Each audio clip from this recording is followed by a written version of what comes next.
Tonight at 10, President Trump dismantles the world's largest single international aid organisation.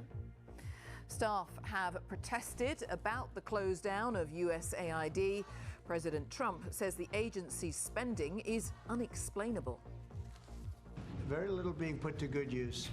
Every single line that I look at in terms of events and transactions is either corrupt or ridiculous.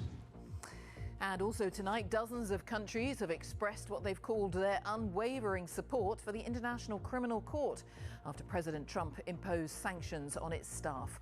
We'll have the latest. Also on the programme. 3 women who worked at Harrods accused Ali Fayed, the only surviving brother of Mohammed Al Fayed, of sexual assault. He denies the claims. We're with police in Ecuador trying to tackle an epidemic of gang violence and kidnappings. The suspect who police have detained here has got a tattoo in the centre of his chest, which police think identifies him as working for one of Ecuador's biggest gangs. They're now searching for drugs or weapons in his house. The government demands the technology giant Apple gives the security services access to users' encrypted data.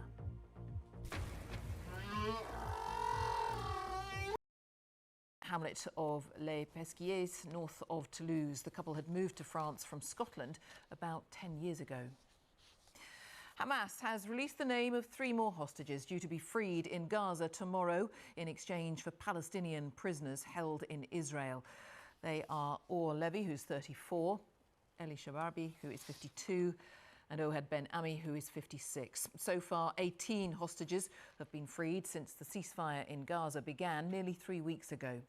Hamas says another 183 Palestinian prisoners are to be freed by Israel in return. The government is demanding that data from our phones and laptops, which ends up being stored in what's known as the cloud, the virtual internet, should be made accessible to the security services in order to tackle crime, including terrorism and child exploitation. The move focuses on Apple's encrypted iCloud service, which at the moment only the account holder can access. Apple has declined to comment. Our technology editor Zoe Kleinman reports. National security versus privacy, a debate that's been raging on for years, has boiled over once again today. This move from the UK government, which Apple legally cannot comment on, would mean authorities could access someone's encrypted data. The Home Office says it cannot confirm or deny the notice. But Apple has previously warned it would pull security services from the UK market rather than comply with any government demands to weaken them by creating so-called backdoors. You can use Apple's iCloud to store all sorts of data, photos, messages, documents from your devices. If you do use that cloud, the data isn't always encrypted unless you've opted in to use Apple's advanced data protection tool. If you have, it means nobody, not even Apple, can view your content apart from you. But the government wants to be able to access it if there's a national security risk. The only way Apple can do that is by putting in a backdoor, and there are concerns that once it does, it's only a matter of time before criminals also find their way in. Cybersecurity experts have raised concerns that such measures won't stop criminals. The issue I think we have is that by and large, terrorists or criminal groups would pivot to something else, which means that essentially this could just impact the average law-abiding citizen's privacy.